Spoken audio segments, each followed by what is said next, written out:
No, lo de la LUC fue un buen desafío, fue una prueba, más allá de la misma ley, fue una prueba para la coalición de gobierno.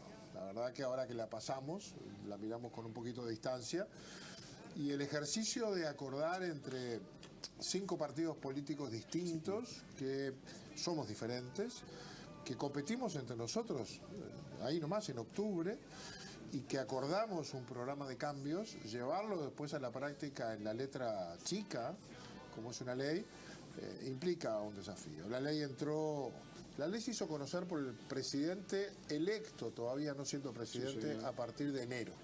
Y tuvo una gran participación y polémica popular que fue enriqueciendo la ley y que se transformó en proyecto el 26 de abril. Ese día entró al Parlamento definitivamente. Y el Senado la mejoró. La verdad que la mejoró bastante. Y diputado le hizo algunos cambios que me parece que la mejoran, porque le agregan una visión de quienes están cerca de las comunidades. Los diputados representan departamentos, ciudades. Y hoy tenemos una ley, creo que aborda temas importantes y que cumple con ese compromiso que nos habíamos propuesto, el compromiso con el cambio. No son todos los cambios, pero... ¿Cómo quedaron esos temas que se decía algunos relatores de Naciones Unidas habían observado? ¿Cuáles, por ejemplo? Y, por ejemplo, el tema de los piquetes. Los piquetes, no sé si alguien observó mucho los piquetes estamos muy convencidos. Si alguno de esos relatores estaba el otro día, el 18 de julio, cuando todos los ómnibus se pararon allí y le impidieron pasar a muchísimas personas que iban a trabajar o a estudiar o volvían a sus casas, seguramente pensaban como nosotros. Porque el piquete no está prohibido. Ese es un artículo que establece el derecho a la circulación de todos los uruguayos, que está consagrado en la Constitución de la República, y lo que hace es declarar ilegítimos no los piquetes, sino los piquetes que impidan la libre circulación de bienes, personas o servicios. Es decir, ¿Y cómo es un piquete que deja pasar? Eso es lo que no entiendo. Bueno, ¿cuál es la diferencia de un piquete? Por eso, si te armás un piquete en la, no sé, en la puerta de la fábrica, no sé. Ahora se podrá discutir. Lo que está claro que es una ruta que no tenga otras opciones.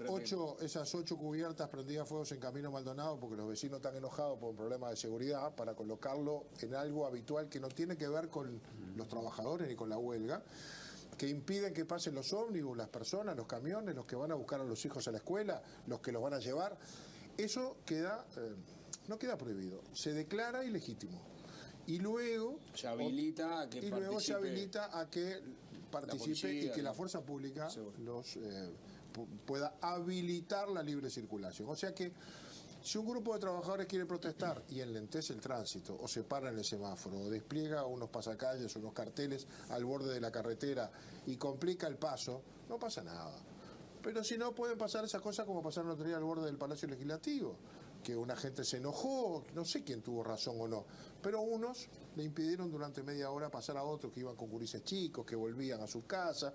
Eso genera un conflicto innecesario, porque el derecho a la circulación, a la reunión, a la libre circulación, está consagrado en la Constitución. Entonces, como aquello de que mis derechos terminan donde empiezan los de los demás, la ley tiene que regularlo. Lo mismo pasa con el artículo que establece allí lo del derecho de huelga. No impide la huelga, al contrario, la reconoce, pero hay 3 derechos que están consagrados en la Constitución. En el 57 el derecho gremial a la huelga, y en el 7, que establece los derechos fundamentales, se establece el derecho a la vida, al honor, al trabajo y a la propiedad, entre los 6 que así se marcan.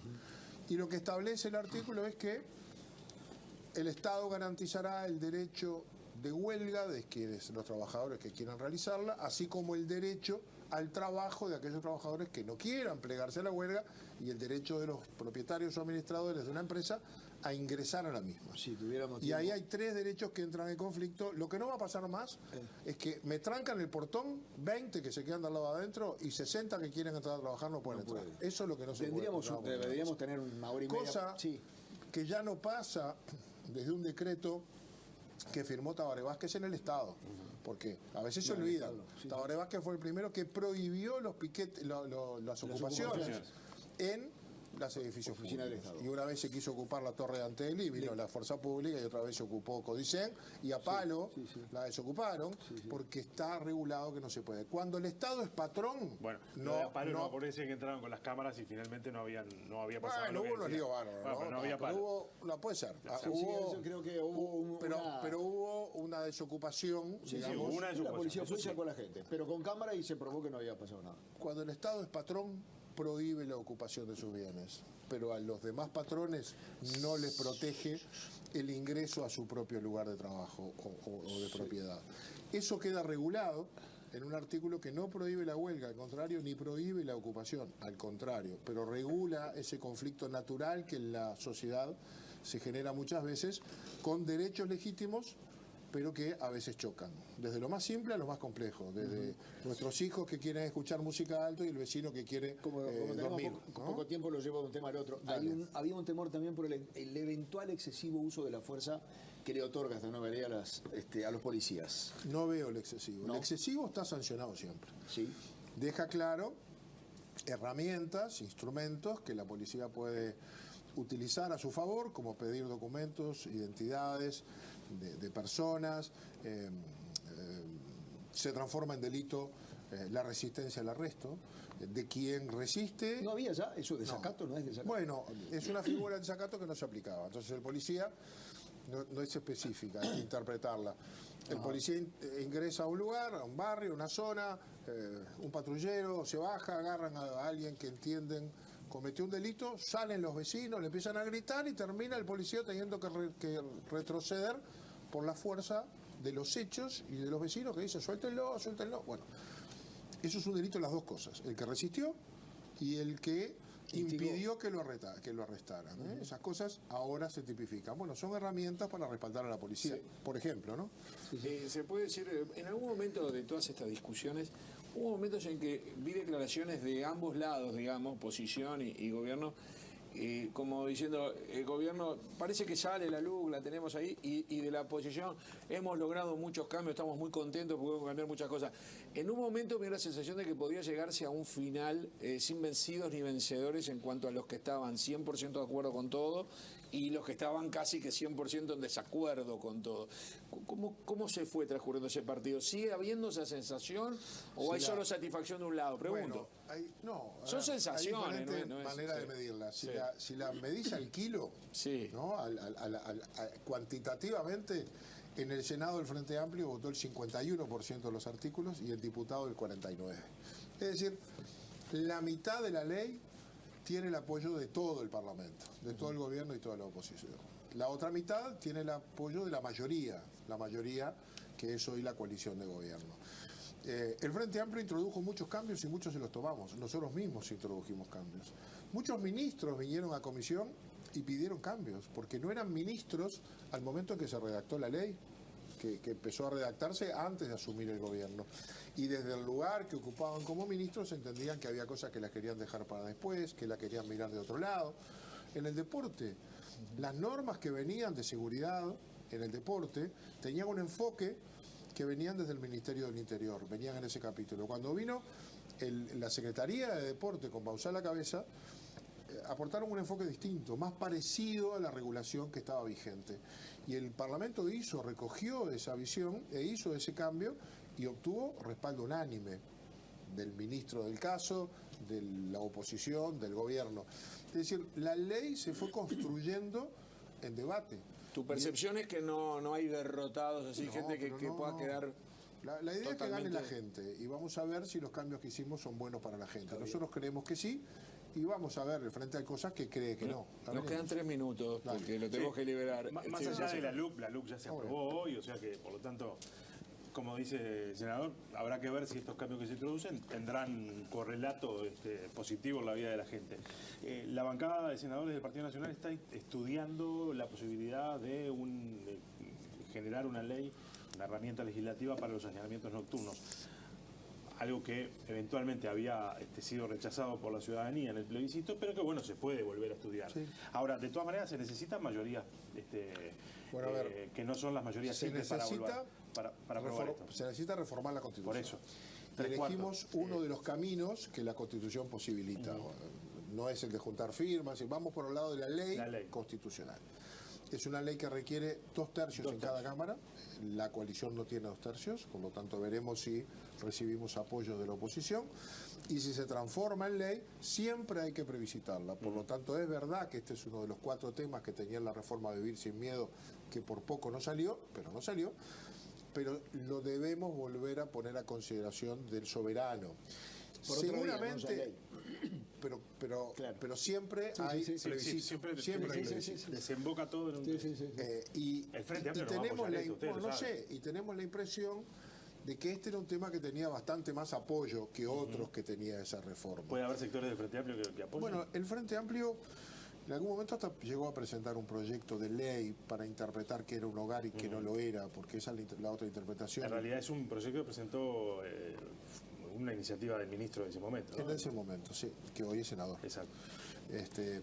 Capaz que tenemos una chance de discutirlo. Lo que tenemos que discutir es qué hacemos con las bocas de pasta base, con el narcotráfico, que en la noche encuentra un campo propicio para actuar y se esconde detrás de una norma constitucional que protege el hogar. ¿Es un hogar aquel en el que se fracciona, fragmenta, se hace delivery, se vende droga? No lo es. Pero ¿cómo interpretar eso de noche? Bueno, hoy la ley no nos permite hacer ese allanamiento nocturno ni con orden del juez. Nosotros lo que planteamos es que cuando, como de día, si hay orden del juez y mérito suficiente para pensar que se está cometiendo un delito adentro, entonces se pueda intervenir con la policía en la noche y de ese modo restringir la operativa que tiene el narcotráfico al menudeo, es decir, la venta, el suministro, que en algunos barrios es complicado. La gente está muy preocupada porque tienen bocas de pasta bases, almacenes que venden droga, saben dónde están, saben cuáles son, saben quiénes son, tienen miedo, a veces se denuncian, pero es muy difícil encontrar la prueba.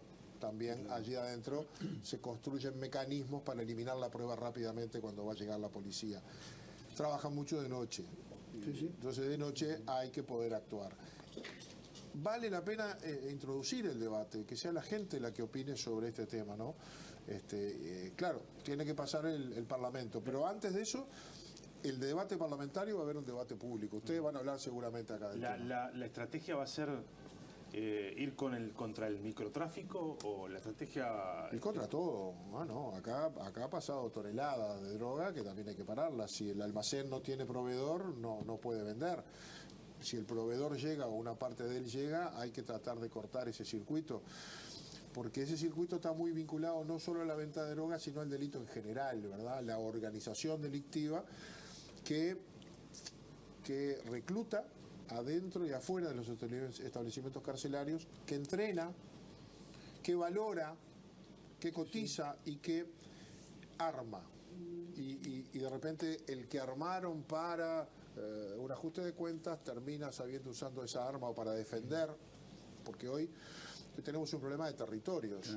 Lo que se llama el ajuste de cuentas, casi la mitad de los asesinatos tienen que ver con eso, es la disputa de un territorio para controlarlo y vender allí. De ahí salen delincuentes que se entrenan para eso, pero después cometen una rapiña o asaltan a una señora o copan una casa. Combatir el microtráfico también es combatir la delincuencia en general, ¿no? Es parte de la estrategia. Son las 14:25, sé que te tenés 14:30 tengo comisión. Por eso, y está cerquita, casi que llegás caminando. Simplemente, ¿se la está complicando el gobierno Talvi? No, ya está. No. Ya hay solución del tema. Hay que aprender a convivir entre distintas ideas y lo más difícil es entre distintas personas y personalidades. ¿Vale lo y mismo? hasta aspiraciones. ¿Vale lo mismo para Manini también? Sí, vale para nosotros. Nosotros también tenemos un montón de complicados. Los que llegamos a la actividad política somos todos complicados. ¿Va a levantar los fueros de Manini? Bueno, vamos a ver, yo tengo una opinión personal, todavía muy personal. Se está analizando, no sabe la cantidad de papeles que hay que leer. ¿Cuál es? Mi opinión personal es que, bueno, primero acepto y comparto que el fuero es del cuerpo y que por lo tanto hay que ser muy cuidadoso para establecer si cuando un juez pide hay causa suficiente. No hay que jugar, pero hay que ver si hay causa suficiente para que esa persona deje de representar a los que los votaron por un tiempo y vaya a la justicia. La excepción que yo veo, o por lo menos que me lleva a matizar mi opinión, es cuando ese legislador pide ser juzgado porque ahí entra en juego otra cosa que es el honor, ¿verdad? Es el nombre. Es decir, yo quiero la justicia para demostrar que soy inocente. Eso para mí me hace fuerza. Porque si no va a la justicia, siempre se puede decir que, bueno, sí, pero lo que pasa es que la justicia no se pudo pronunciar, lo protegieron, qué sé yo. Ahora, si el legislador dice, mira, yo le pido a mis colegas que me dejen ir, porque quiero limpiar mi nombre. Pero hay un aspecto sobre lo primero, perdón. Todavía estamos, pero esa cosa a mí me hace fuerza. ¿El Parlamento cree que un pedido del juez puede ser a la Bartola? Bueno, no sé si a la Bartola, pero puede no ser compartido. Recuerden lo que pasó con el desafuero de Erro. El Parlamento lo negó. Después vino el golpe de Estado. Sí, el Parlamento tiene. Estamos hablando de dos el Parlamento tiene derecho a hacerlo, así está establecido en la Constitución, y hay que mirar. Un juez puede no tener casos suficientes. A mí lo que me preocupa es que el juez saca del Parlamento, que es el lugar de representación popular, a alguien que fue elegido. Eso tiene que ser muy cuidado. Si lo voy a hacer, porque ¿cuánto puede irse Manini o quien sea? ¿2 meses? ¿6 meses? ¿1 año? Y hasta que termine la causa. Entonces, tenemos que ser cuidadosos.